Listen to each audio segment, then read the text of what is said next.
I'm Mr. James. And I'm Mr. Ritchie. And we are the educators. Yeah. All right. It is August 14th, 2020. It is a Friday, different day, a little bit later this week. We had a lot of things going on. But busy week. Still amass hot, really hot, record-breaking temperatures out there, 90 degrees most days, high 80s, lawns being burnt. I mean, it's bad in Maine right now. We want rain. We want some rain. Just break this, please. Yeah. I'm waiting so I have a vehicle in the backyard that I'm waiting to remove the engine out of to put in a different vehicle of mine. But I can't do it in 80, 82 degree weather, just sweat outside. I just can't do it. So come on. Slip and you drop it. Yeah. And although you're not physically lifting an engine out, you probably have one of those chain. I have I have an engine hoist and all that, but it's all the little bits. And I did that plenty when I worked on a garage, so I know it's gonna happen. The sweat runs down your hands and you're outside. Like, no, thank you. So let's bring the cooler weather here. I know a lot of people I know. Well, some people I know that have some money. I've been getting into buying heat pumps. Mm-hmm. So the little thing that looks the air conditioner / heater that's up on near the ceiling that has a pipe that leads outside to the giant fan unit. It's an air conditioner that can run in reverse. Yeah. And they're incredibly expensive, and then just the installation's expensive as well. And yeah, it's kind of just best to get an air conditioner. But air conditioners are in short supply right now, unless you want to wait a few weeks. My wife called it. She works from home, of course, now. She's in healthcare. And she said to herself, so it was like late March, early April, and she said, all right, what are people going to be looking for come summertime? And she was like, they're going to need ACs. Yeah. And I need an AC, or I'm going to need an AC if I'm working in this room. And so she ordered herself an AC, and it saved the day because you're saying, everything is out actually. You go to try to buy wood. What else was it recently? Just all kinds of things that you go to try to get, and we're out of everything right now because everybody's just buying. Oh, it was video game consoles. We were talking about earlier today. Everyone wants the Xbox One. They're sold out everywhere. Everyone wants the One S or whatever. Much to your chagrin, but that's because we are in the middle of a pandemic still. We are in the middle of the COVID-19 pandemic in the world. Up a few million from last week. Yeah. Up from 18.8 million, we are now at 21 million cases worldwide. Unfortunately, 762,000 deaths. In the USA, reach like a million. We're going to hit a million deaths. I mean, what was the Spanish flu? Was that? That's a really good question. I thought it was that was. I think it's huge. Yeah. I think that's why we were 200 million. 500 million estimated. Yeah. Oh, wow. That was huge. So that's the reason why, or 1/3 of the world's population is what the CDC says. Wow. Yeah. And so that's the reason why we're taking this one seriously. There's no reason it has to get that bad, but it certainly could. I'm not, this disease is so virulent, but it's so contagious. We could be marinating in it for years and years if we ignore it, So, So here in Maine, 4,115 cases, up from 3,993. Oh, I skipped USA. Oh, yeah, so USA. I did. Yeah. So because this was a shocking statistic. So last week, 4.86 million. I was going to pull the stats, and Mr. James was like, I'm going to bet 5 million. We're at 5.3 million now in 1 week. A week and a day, but 168,000 deaths in this country. That's huge. Maine, 4,115 cases, 126 deaths. So we are still in the throes of this. Our school has decided to go hybrid, which I think a lot of schools across the nation are, and they've delayed the start to give us some time to plan, which is certainly appreciated, I think, because in that time frame, those extra 2 weeks, everything could change anyways, like cases and everything. So I'm interested to hear what other teachers are doing. So if you're a teacher somewhere, please let us know, because it's an interesting time to be a teacher right now. I'll tell you that. And as well as receiving the plans for opening hybrid or whatever, there are teachers that are hitting the pavement and picketing and protesting, and there's a lot of things being said online about being upset about putting themselves in danger. I just saw on the news today a teacher talking, not from Maine, from this is from I think New York or something, saying yeah, I love doing what I do, but I just don't want to put myself in danger, and I want students as well not to be in danger, because everyone's afraid themselves carrying it.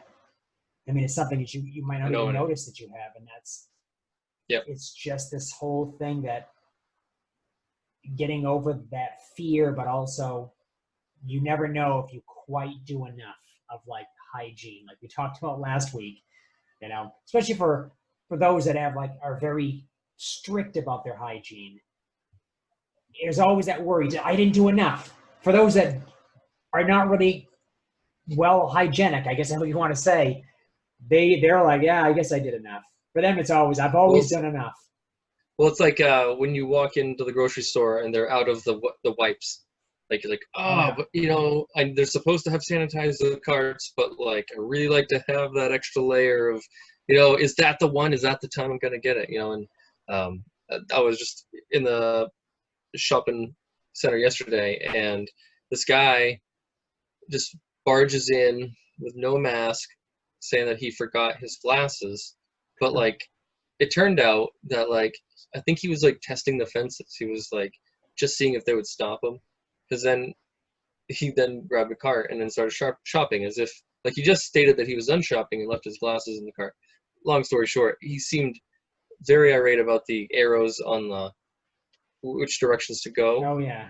And constantly, as I was following directions, here he is, maskless, coming my way, and it's we're all trying our best to be civil right now, but sometimes there's just a big disagreement, and in between our ideologies, and it really stinks that right now all of us have to depend on everyone having a sense of commonwealth, I think, and I certainly didn't feel like I was on the same team as this guy, and it really impacts your experience when you're is this how it spreads? Is this what's going to happen? I'm just trying to get some food and want to get in and get out. There's these people that aren't following directions, and but they're breaking the rules, and they just don't.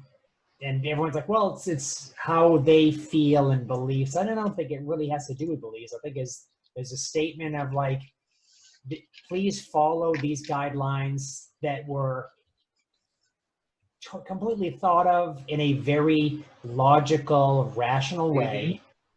Follow this in order to live in this society, and don't put any of beliefs or whatever you want to put on top of that. This is just the basis. You don't know anything about what is invisible to the human eye that could be impacting someone's health. You don't know.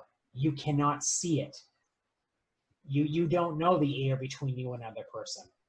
Take precautions, because we're telling you to do this, and we set the rules in the state. I mean, it's the same thing. It seems like human decency to follow the law, but for some people, it's just they feel entitled and they feel above the law, and they don't want to follow that, and that's the biggest thing. And I think that's the biggest thing that causes strife between humans, is just that we need to live by some sort of codes and system in order for everything to function.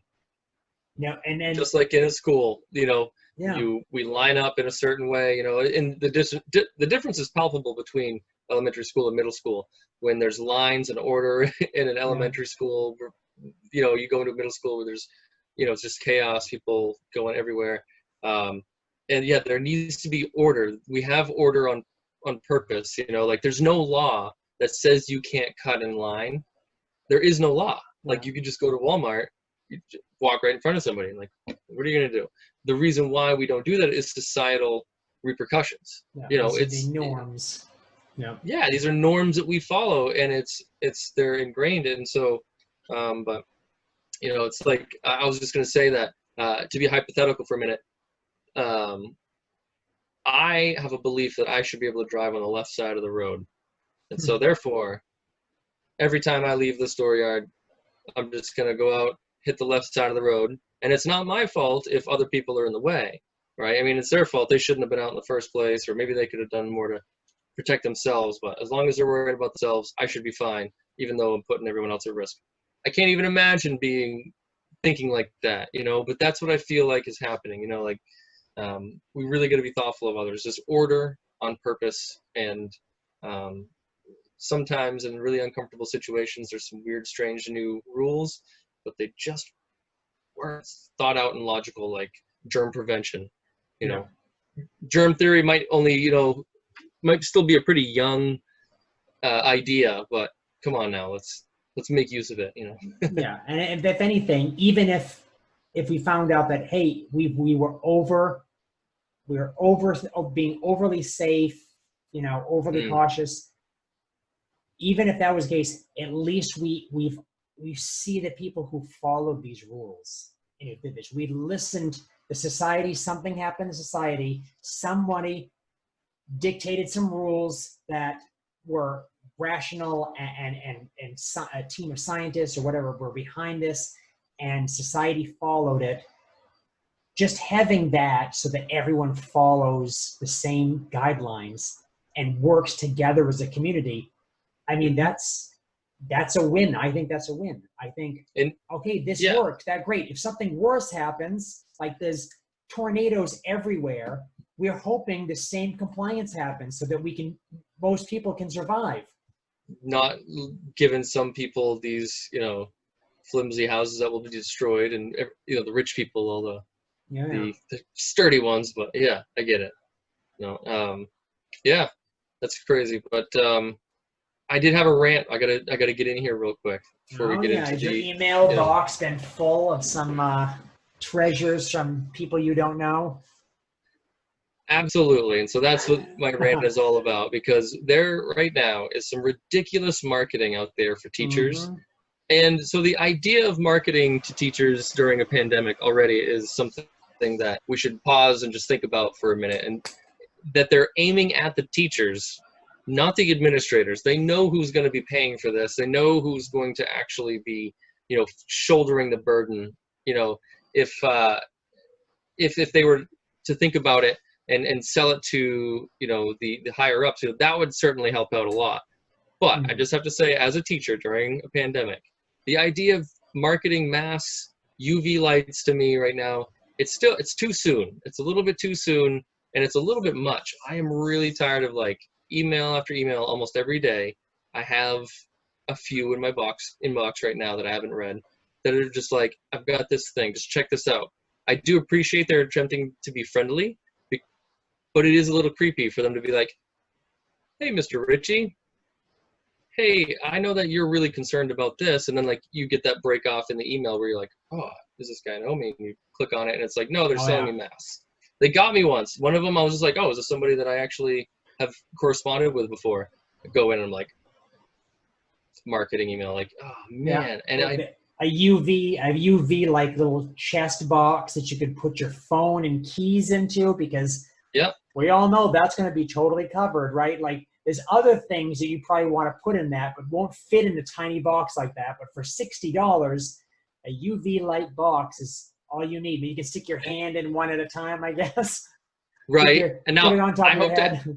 I hope to talk about this on a future episode sometime, about, like, what specific type of UV light it takes to kill the virus, because it is possible to kill the virus easily with UV light, but it's a very specific spectrum. You know, there's a spectrum and a time limit and a you know, intensity, you know, so it depends on what the wattage is of the bulb, all this kind of stuff. And I want to cover that sometime, because it is so interesting how many things are being marketed with UV.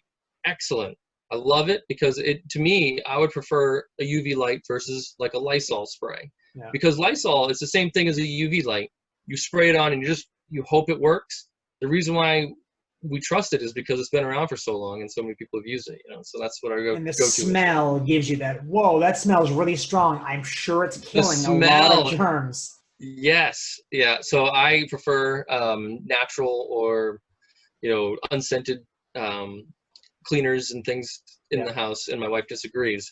And so I found this locally made, really good general purpose soap for the house, but it doesn't have that really like, it doesn't really get you, you know, when Yeah. you spray it, unless it's in a high volume, you know, a high quantity to water when you mix it. And so I found like a bottle of like cheap, you know, dollar store like bleach spray stuff, you know, and I'm like, oh, but this stuff is just as good.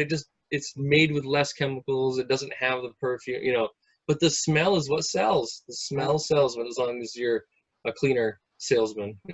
Yeah, they want to go, hey, you smell that? And it's just perfume and stuff like that. So today we're actually talking about how to teach remotely and like hardware that you're basically going to need, software, Yeah. certain things you're going to do. And there's a lot of people talking about that right now. Yes, we are fully aware that on YouTube, there are so many people with great, amazing cameras, great audio. They've been doing it a very long time. They have professional studios made specifically for their show. They might even have a camera crew running everything, and they just sit in and become the personality in front of the camera. And there's a lot of people that will show you how to do this or that, and they have a lot of money, and so they can show you the full range of products.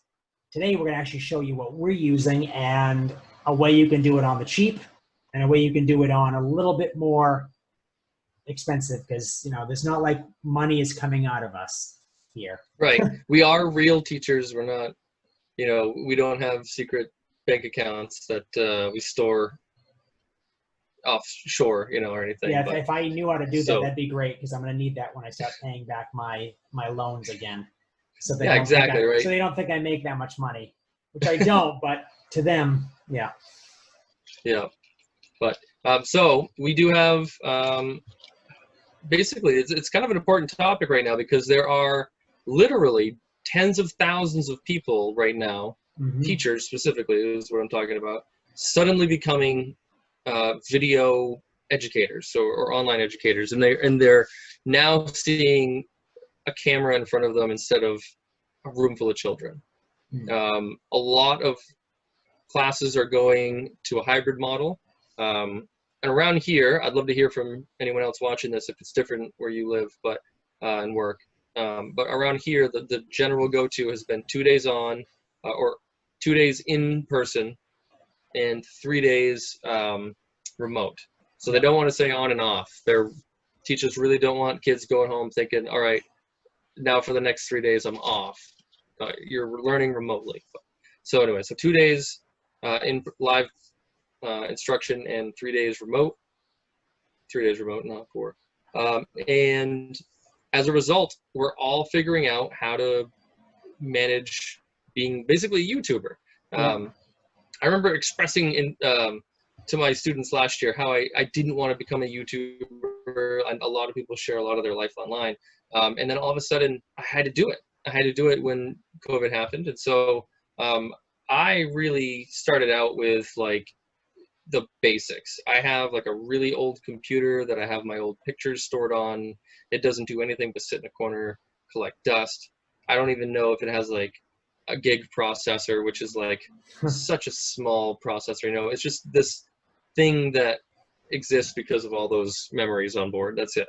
Other than that, and maybe some people are like me, the only real computer I have is my school computer, my work computer. Yeah. And it's probably the most higher performing computer I've ever owned. I've never really had a need for a powerful computer. I do teach STEM, science, technology, engineering, and math. However, I've steered clear because purchasing a really good computer was something I hope to do someday, but I never had the budget for. And so as a result, I decided for today, I'll take the approach at the lowest budget for what you need to be a successful remote instructor. I've got basically the other side of that. being a musician. I'm a music teacher, but even before that, I've been a professional musician, and having gigs and having to need extra things for gigs over the years, I've amassed, a tiny bit of professional products that I've had to use, and things that I've sold a lot of stuff too as well, where I haven't needed it because maybe a band broke up or I just didn't start having certain gigs. Like I don't play a lot of weddings anymore by myself, so there's things that I don't need personally, and yet I just got a wedding that I have to do in a month or so, and I had to buy a piece of hardware that I didn't think I'd have to buy for a long time, just because I have more than just me playing this wedding. And it's definitely going to be socially distanced, and we're still trying to work with the logistics of how it's going to work, but the location is gigantic. And for 50 people, they're going to be so spaced out for this. I mean, this place could fit like 400 guests probably comfortably. So for 50 people and a small amount of vendors, I think it's going to be so much easier. But I do need a system that's loud enough for that. So I didn't have that before because I always relied on other bands, and now I had to put something together. Still don't know if it works, but I'll try to tell you how some of my gear works with that sort of thing too. Yep, and so basically, Mr. James even advises me sometimes of technical things that I don't know much about, because while I do teach STEM and I have a big science background, I haven't really spent a lot of time in front of a camera or mic'd up. I do actually play in a band, but I have significantly less experience, and it's more of a fun band versus Neil's a music professional. He gets paid to play music, which is pretty awesome. So if you're like me, yeah, you're not any much anymore, right? Yeah. Well, Well, you get paid to teach music, which to teach music you play music is what I. Yeah. I've learned a lot. I've learned a lot from you. You do a gig and you get a little bit of money, and then you go, great, I can pay off that thing I needed for the gig, or partially. I hope I can get more of these gigs. And then you don't get a few gigs for a while, and then you say, well, something's going on, I might need this sort of thing. And I mean, everything costs something, and it's unfortunate that right now we're seeing a thing where if you want to sell things, no one's buying. So it's almost not a good time to buy anything, because if you don't need it, you can't really sell it. And certain things you can buy, you can't really return all the time. Amazon is one certain thing, but they don't always get everything. Eventually they'll go, hey, you keep saying things are broken, but they're not. So sorry, you can't return it. Yeah, but I had to work with what I had, so I didn't get to order any good fancy equipment or anything yet. I'm working on it. Yeah, I do have a couple of cool things like this microphone, but I'm going to talk about that in a little bit. But basically, if you're like me and haven't had to invest in technology in a while, you might have a couple of point and shoot cameras around. Like I have a couple of like older Kodak cameras. And so this summer when I was doing some videos, I would shoot on this camera because it has a tripod mount, and I do have a tripod. And so I just naturally thought, all right, great, this would be a good thing to shoot some video on. Truth is the best camera that I own is my phone. And if you're like me, that's probably the best camera in your house right now. If you've upgraded your phone in the last 5 years, your phone is probably better than anything else you could buy for the same price that you could buy a phone for. Yeah. And that's just the way that the market is. It's pretty incredible. The ease of file transfers and things just makes it so that try to work from your phone or your school computer. If you are absolutely can't afford buying any equipment, just work with what you've got there and don't mess around with a third-party camera until you get to a better level, which will Mr. James will talk about, where you can get like a separate USB, just USB camera. Or devices that hook in through the computer that way. Yeah, throughout other converters and things like that. There's so much more. But if you don't have the time to learn about that stuff, if you're just trying to get into this, you've never experienced trying to be an online presenter, or even if you've never been in front of a camera before, just use your phone, use your school computer. I'm sure that it's got the right hardware in both of those, regardless. So I do have an iPhone, but I do have a Windows computer. If you have a Windows computer for a work computer, it has video editor. Just go to the magnifying glass, search video editor. It's a low power, but it works, and you can really do some cool things with it. I have my actual teacher YouTube, where every video I posted so far has been on Windows 10 free video editor app. It's very limited in like terms of audio. You know, there's not a lot of features to go with it, like lighting and things like that. Apple, if you have an Apple computer for your school or work computer, lucky you, good for you. All right, that's a well-funded tech department right there. But you have iMovie. Use it. iMovie is fantastic. So much better. I know.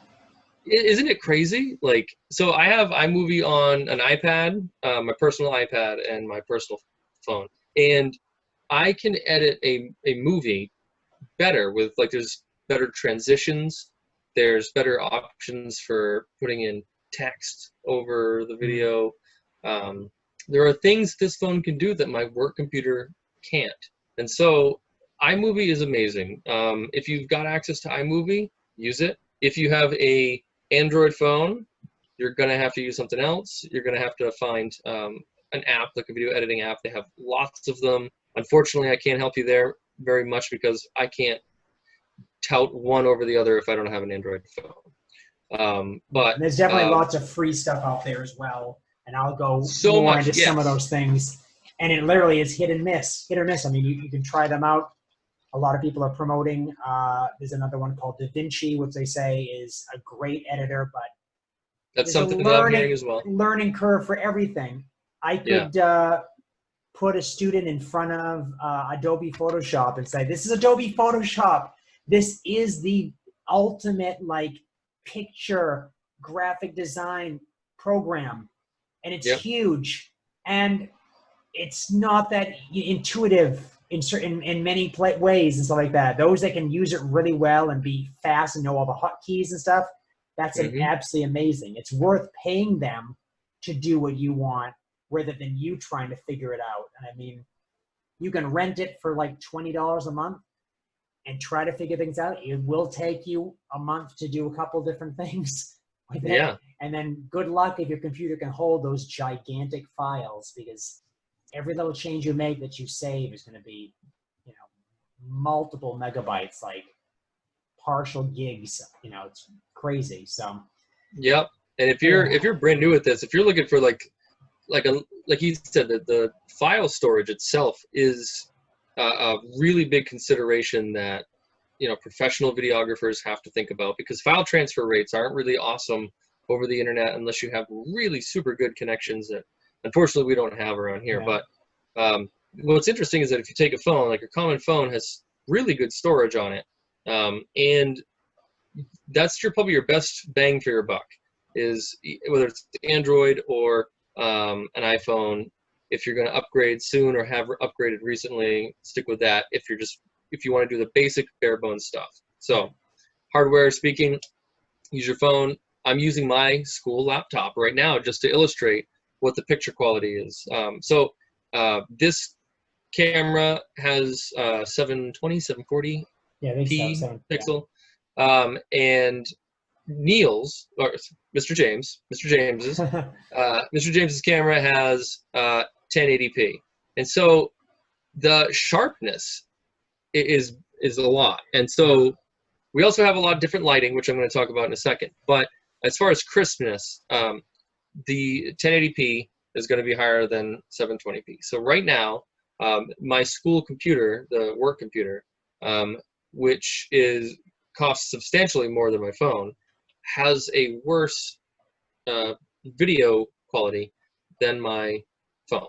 So if you're looking for bang for dollar, an investment in a phone will often get you a better video quality than a computer. If you do have just your work computer, you can work with what I've got. So I just have a pair of headphones that I plug in. We're actually doing this right now through Zoom. And so Zoom is something that all of us educators are kind of used to. I'm plugging in my, you know, you could use earbuds. I think you're using earbuds, right? Yeah. Yeah. So you could use earbuds. I have these. These are just some, I think I plugged them in for an old computer game. Like these are probably, you know, 10 years old or something that I had to get around. For a microphone, I've got a cheap Amazon microphone. It's $75 microphone. But it comes with stands and all this stuff. I'll link it in the description and in our credits. Show notes, yeah. But basically, I am using a very cheap mic right here. And I think that's like been a pretty cool improvement over the microphone in the computer, because the microphone in the computer is basically as good as the video of the computer. You know, like there was definitely. It isn't like it's needle size, so everyone goes, "Where's the microphone?" The same thing, like on, you know, when you record audio on phones, it's a certain amount is if there's a lot of different audio sources coming in, like you're around a lot of people talking, it has to handle all of that, and because it's so tiny, it can't really do anything much, because it kind of gets all funneled into that one place, compared to something like, I'm going to show you like this thing, or there's another microphone up here. Oh, you can kind of see it right here, which is a professional microphone, you know, that they basically can take a beating and is just made for that one thing, rather than the tiny little addition they add to something, some sort of handheld computer like a phone is. It's you know. And we're going to do a 3-part series on this, I think. That so today we're just talking about the hardware, but absolutely. So like, for instance, on my phone, I have an insanely thick case that makes this phone unwieldy and rather difficult to use, in my opinion. But protected. I know it's so protected. I would feel comfortable dropping this from my ear straight to the phone, you know, like the cement blower or whatever, and it would be fine. But the problem is that there is a solid gap. So down here is where your microphone is on a phone. There's like, it's really hard to show on this camera. One reason to get a better camera. But there's probably 2 millimeters, 3 millimeters of material in between where the microphone is versus the hole that will allow for the input of the audio.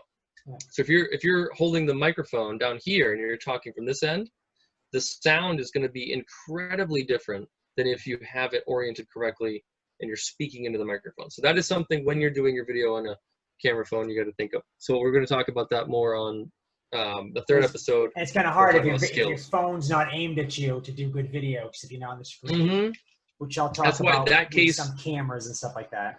That case is terrible for what I have to use it for. I only thought about that afterwards, but yeah, work with what you got, right? So one thing I wanted to mention too, you got to get out there and just make some videos.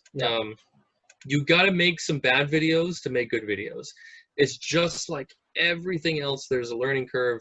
And so if you're looking for the shortest learning curve, use your phone especially.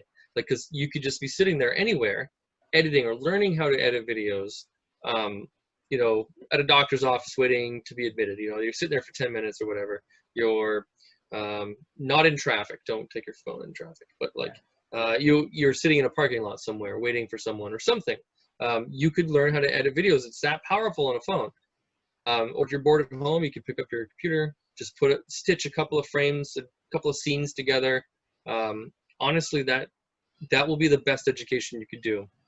And you build basically skills, but you also build a habit of, okay, this goes there, this goes that. I always have to have this, and then you add it in. You just know the composition of a video, and it just becomes like a second nature to like, okay, I need this video, needs this, needs that, and you get better and better at that, and the product becomes better. Yes, and so unfortunately, us teachers do find us in a situation where we are also entertainers. And I don't know how a teacher gets into this without being some form of entertainer. Like there's something inside of a teacher that you are an entertainer. There's no other way to get across to an entire room full of people. It's easy to get across one-on-one to people if you're not entertaining enough. Like you can usually, or even a small group, but to keep behaviors down and to get people to follow what you're saying, you've got to be entertaining. And online, there's so much more probability of them getting distracted. You do have to put some effort in being entertaining, and part of it is having the right hardware in order to be able to be entertaining. And so one thing, if you're going to be using your phone, you've got to have something to hold it while you're filming, and just leaning it up against things doesn't work. Things slide and fall down. And so the easiest thing to do, again, we do have to spend more money. I know teachers, we could spend money all day, but there are, you could Google or go to Amazon and find just phone stands or phone tripod stands. And there have ones that like have foldable legs that will conform around. If you have access to a 3D printer, I 3D printed this thing that holds my phone in now. So I'm a STEM teacher, so I do have access to a 3D printer. So this was free. So because of this, I get to use my phone in certain angles, any angle that I want. And that came in really handy during like some rocket launches that I was doing over the summer, because I didn't want to be where the camera was necessarily, angle it, in the right spot. And so if you have the ability, if you have a tripod, an old tripod from when you used to shoot pictures when you were younger, like I did, like this is an old cheap tripod left over from when I used to shoot pictures regularly with a film camera even. This is my film camera tripod. And I found that after all the years, 3D printed this thing, and now I get to use it every day.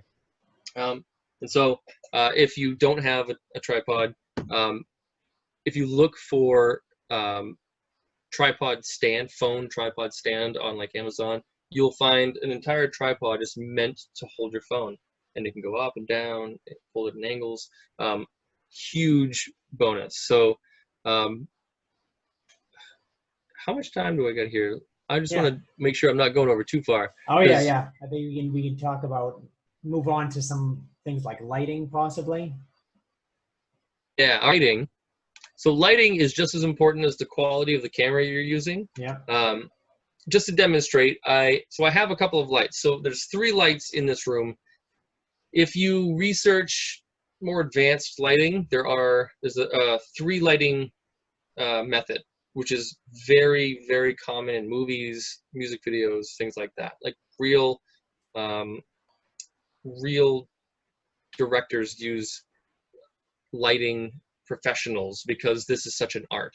Yeah. But if you have just 3 lights, usually you can get any scene lit up. So there's a light behind this screen behind me. I can't turn it off right now, but there's a light right here that I'm kind of using as a key light, which is the brightest light that's on me. So let me turn this one off just to demonstrate. All right, so now I have harsh lighting. So harsh lighting is when you have solid shadows. It's just either light or dark.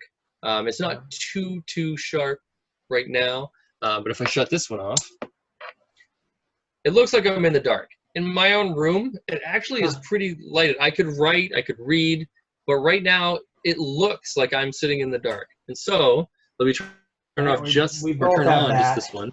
Yeah, right? So here's just my key light.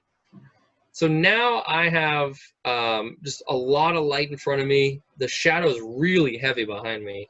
But when I turn on my background light, it kind of softens that light. So you have to experiment. It took me about 10 minutes of figuring stuff out. One, just how to mount things. Yeah. I'm using people would use this to hold a warming light for their chickens in a barn. I'm using that with just an extra bulb I had laying around. I'm using a desk lamp here and the room light behind me. I'm using a sheet and just a poster found on a poster board. So all of this right here, the lighting and all that, was free because it was all just stuff laying around the house. And so, but if I didn't have this set up, and I had to deliver material like this. One, it does feel a little weird, and it doesn't really look, I don't know, it doesn't look the same to me as when I do that. Really grainy. Yeah, and this isn't even the sharpest image. I could experiment and make this way better, but I'm a real person with real things to do, and I had stuff to do today, and I ran out of time, and I did the best of what I got, and that's what we're going to be doing all this year. Yep. Is just doing the best of what we got. And so, yeah, and the last thing I just wanted to talk about, I'll talk about this stuff a little bit more in depth later. We're going to do a software episode, and then we're going to do like a skills and methods, where we talk about ways to use the lighting. Like, I'll get more in depth about light placement, stuff like that, and so will him, he. And so I wanted to mention that audio. So positioning of audio is key. So we kind of talked about that with the phone. You do have to be conscious of audio as much as video.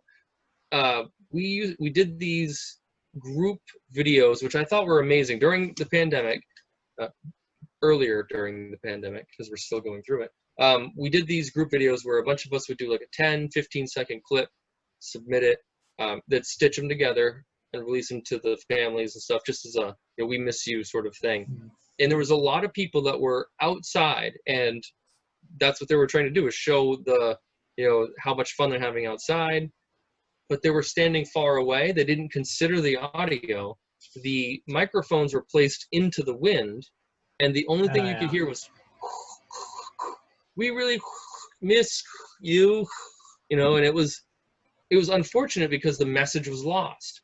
And if you don't pay attention to some of these basics, lighting, your audio, what's behind you, that's, these little things, if you forget them, the whole message you're trying to get across to your students could be lost. And so you do have to put a little bit of effort into thinking like a YouTuber, thinking like a director or a producer or something like that. Yeah. And so if you have just a few basic things around the house, like just a little desk lamp and a light meant to warm chickens in a barn, you can get some pretty good effects from it. And a sheet, you can work with what you've got. There is some production involved. This did take half hour, 45 minutes to set up, balance and get things right. We're going to be doing this for a while now, so there is time to think about some production effort.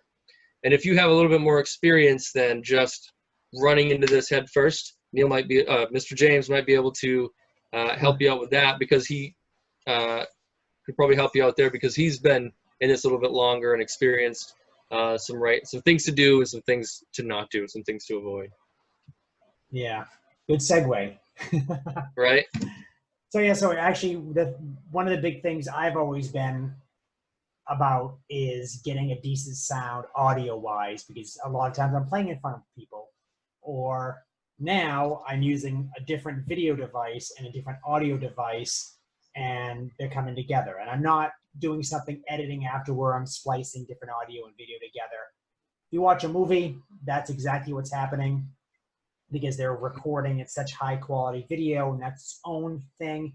And the audio is really high quality, and they have to match it up with the screen and just kind of put things together. The audio also was a lot of times done in a studio completely away from the scene that's outside somewhere. And so that takes a lot of just engineering to get that done. Right now, yeah. I was gonna say with what I'm seeing too is some of the next level YouTubers, they actually record their audio on a separate device sometimes, like a little I can't remember what they call it, just a little cool little recorder. I think the one I saw was from Boss. Oh yeah, they have they record. Yeah, like a room mic, and it's got two microphones going this. Yeah, and the XY pattern make all that. Yeah. Yeah, and it really records a good room sound, and then they stitch that in a good quality editor in a higher quality computer, of course. Yeah. And they make these amazing videos because you can, you have a dedicated audio recorder, which is going to be better at recording audio. A dedicated video recorder is better at recording video. And then when you have to combine things together, you usually end up with like a weaker product in the end. So that's what you've kind of got. Yeah. So you're not using your computer audio at all. You're using a separate camera, and you've got a whole separate audio input than mine as well. So what you're hearing right now from me is a microphone here. This is a condenser microphone. So to go over like different types of microphones in general, this is a condenser microphone. So this thing really picks things up, and I can change the feel so that it picks up from the front and the back just by clicking a button here. Whoa, you hear that, and right here it's a little bit different. See, it's in the front, but it's not really in the back. Yeah. So this is one of the microphones. A condenser microphone picks up really much better quality. It does need to be powered. So the device I have it plugged into, I have to push a button called phantom power, and all it does is it sends a little bit of current up to it because it needs to be powered to be this sensitive. These are really sensitive, and you'll see these used in like musicals, plays, and they might have them from the ceiling. But as far as something you might sing into in front of a lot of people, this is not the one you're going to see. This would pick up so much of the background noise, and it would just be feedback, and it's horrible. And yes, I've gone through that before because all I had at one point was a condenser mic, and I said, I need something different. So, and this is some people, and especially like the local band community, think condenser mic is where it's at for all purposes because it is such high quality audio. However, it is not suitable for all situations and all purposes. You would never want to mic a kick drum, or yell into it, because now I've got to stand for that. So a microphone like this, it can be anywhere from, you could get one for $100 or up to thousands of dollars, quality wise. The stand itself could be cost like $50 at, maybe even 15, 20. It's got a little basket it hangs into, so if it moves around, you don't hear that sound. The actual cable that's hooked into it has got 3 prongs. It's called a microphone cable or XLR cable, and that cable can be anywhere from $10 to $300, and that alone balances it. That's a huge thing right there. Just the cable itself is a higher quality than something like this. For instance, this is like a old school, here's my mic, like an old school just USB inlet, and so the amount of audio processing power that can be transmitted through that is actually pales in comparison to that XLR cable. That XLR cable is way higher quality. It's meant for the job at hand specifically, and so all the microphones that anybody uses, from a local band all the way to the best clubs, use that XLR style microphone. That's going the big from difference. that into my computer, I have to have a device that changes it. So the other microphone I have is called a dynamic microphone, and this is the one you're going to hear for singers. And actually, I think about it now, I don't even think this. I think this is also a condenser microphone, but it looks a lot like a dynamic microphone. Yeah, it looks like a dynamic mic. So the traditional I'm a singer, but this is a condenser microphone.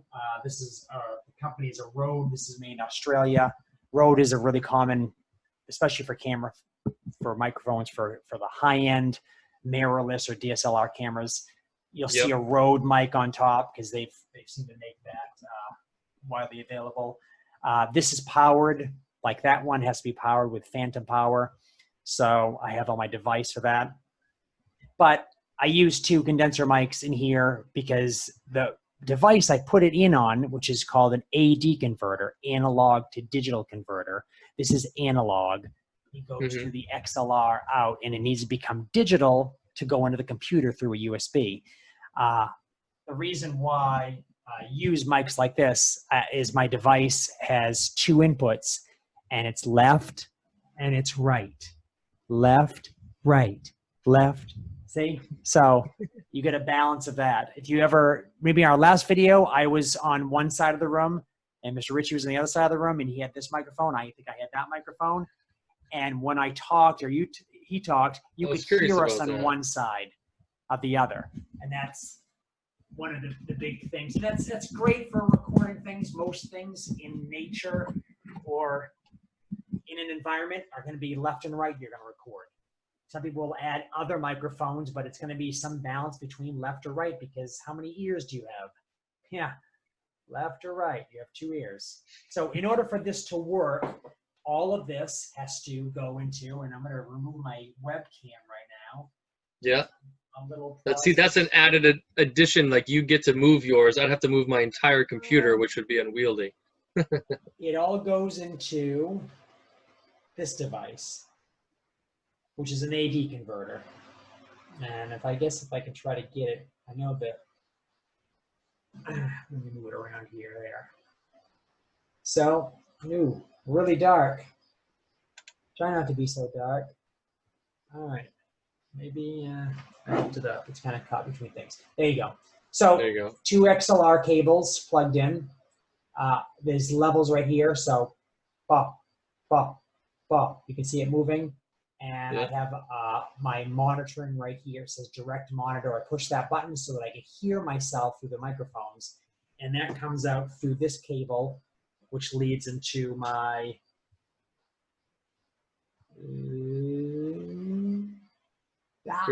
yeah, that. So the reason I'm using these earbuds is because I do have some nice studio headphones. I just get tired of wearing those, and when it gets hot, having something that can your ears basically trapped in for too long doesn't feel good. I got a little bit of that right now, just because I'm in my basement, and so it's a little warm down here. We don't have the ACs down here. Yeah, this feels good, and I said I'm just going to use this, and it's so much easier. I can move my head much easier. But I have a number of studio headphones, and I have a splitter, so if somebody else comes over and wants to listen at the same time, I can split it on here. I also do have, and yeah, I have to move the camera again. Sorry, everybody. I do have this on top of the where my monitor is. I have here, which is a multi-headphone amplifier. So I can output what is playing, what audio is playing, so that 4 people can listen to it at the same time, and they can control their own volumes. This is something that most people don't even need. You just need it for yourself. It's just one of these things that on my travels of having a studio where I recorded many musicians at one point, where I needed to bring to gigs and have everybody listen to themselves in a band, it's just something I picked up. For you, for anybody who wants to do this sort of thing we're doing online, it's as simple as, if you want to go to the next higher route, you get the 80 converter, anywhere from $50 up to, the sky's the limit basically. The only thing that makes them much better is ones that have more features as far as adding some compression or preamps, which basically makes whatever you put into here louder. I want my voice to sound big and booming. You can do it with some software, but there's a lot of hardware that has it built in. So it's just, you plug it in, you talk. Hey, you're a radio announcer now. You've got a big booming voice. And if you might know that, maybe when you're watching this, you're hearing our voices, not as we recorded it, because when I do edit this video, I do put an emphasis on video, and the program I use automatically compresses our voices to make them sound bigger. So we're actually smaller people than in real life. Sorry. But that's a big thing. I know we're running long with this video. I'm going to do one more little thing, and we're going to talk about some other stuff next week with this. But you can get microphones that are very, very highly sensitive. I have a tube microphone that comes with a giant plug-in converter that just powers this thing. It's a huge microphone. It will listen to a needle drop from a certain distance, but you would probably never want to really sing into it unless you're in a closed environment, completely soundproof. And the person editing will have to take out all of the sound your mouth makes when you're swallowing or licking your lips, because this microphone will pick up all of that. And you're wondering why people might need that. people that play instruments that are very, very sensitive, and they want to hear every single little, or, you know, maybe you bring in an insect and you want to listen to it scratching its eyes or something. I mean, I don't even know. I have one. I don't even know why I have it. Someone gave it to me, and I've never had to use it for anything. I'm just too That's afraid. awesome to have, though. Just for the power of being able to record something so light.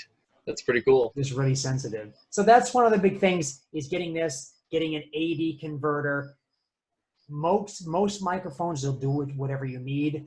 This is the result of something. I can take this now and I can go record myself playing music. And if I've rehearsed myself and is not, you know, I could do some editing, of course, but do what I can. This gets whatever I play, whatever sound I make into my computer. And from then I can do my editing. As long as I get the cleanest sound possible, you have decent microphones. And I've had to do that. So that's why I have these. They're not that expensive. It's, you know, about $100 can get you a microphone, a dynamic microphone, condenser, a little bit more. And then you just kind of work up from there, and you can listen to what different things sound like. But I think it is great to have audio and video separate. The webcam that I'm using right now is a Logitech. It's like the most common Logitech HD Pro 1080p, you know, $45, $50 camera. Maybe it was 100, I don't know, but that's at most. And it allows me, through its software, to run my other microphones and that video feed together. So I don't have to splice it together, but I know a lot of people that actually do that. In some cases, the new cameras are coming out with, the vlogging cameras like that have a screen on the side where you can see yourself, allow you to plug through that other external microphone so you can get more of a surround sound rather than just one place having the microphone. There is a microphone built into the webcam, and it is absolutely horrible. I've never gotten it to work right. When you bundle, usually you lose something somewhere. It's like we give you a great camera, yeah. Audio, we're not so good at that. So sorry. And that's one of the big problems, is that, you know, money-wise, you want to get something that's an all-in-one.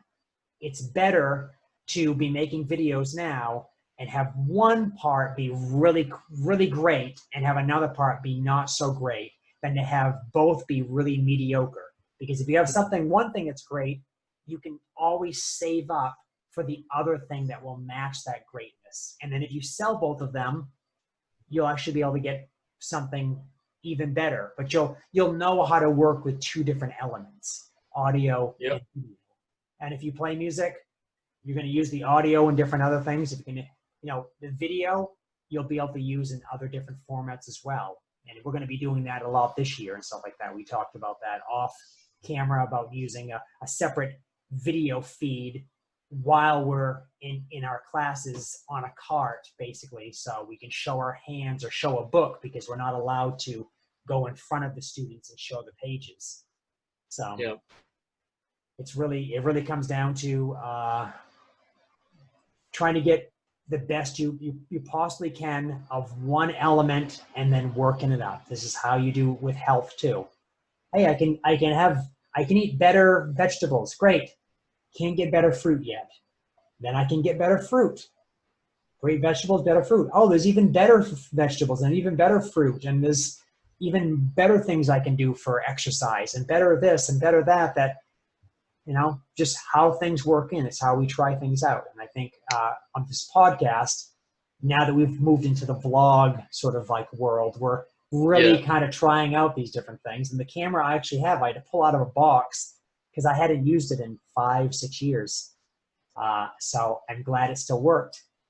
I'm surprised that the price has almost doubled on this camera right now that I'm using, because I got it used, I think I got it refurbished for like $60, and now it's like $120 some places. So yeah, but I'm just saying. And as teachers to teachers too, these are transferable skills that you will probably be using into the future, you know, like especially in America here, the way that we're dealing with this virus, this is something that could now come back yearly, or, you know, right now it hasn't left, you know, and so we've almost been an entire year of being somewhat affected by it. You know, we could reach that gap. So these are transferable skills that, if you can say that you know how to make good remote learning videos and connect with students via an online forum, then that's something that's good if you're looking to move and go to other places. Like that's it's an important skill. And if you know about hardware, if you know about the, you know, what it takes to produce a video, that's going to help you in this career as well. So, you know, certainly consider it as a long-term solution, not just something to get us by through the next month or two, because it's going to be something that we're going to deal with for probably longer than that. You're going to probably get a relationship with certain brands that you like, and certain things that sound right. I mean, right now this is a Behringer. Behringer makes fairly good stuff that is much cheaper than anyone else's, but there's sometimes the hit or miss things. The 80 converter you saw is a Behringer as well. The microphone you saw up there is a Rode, much more expensive. I think the Rode mic costs 3 or 4 times what this mic costs.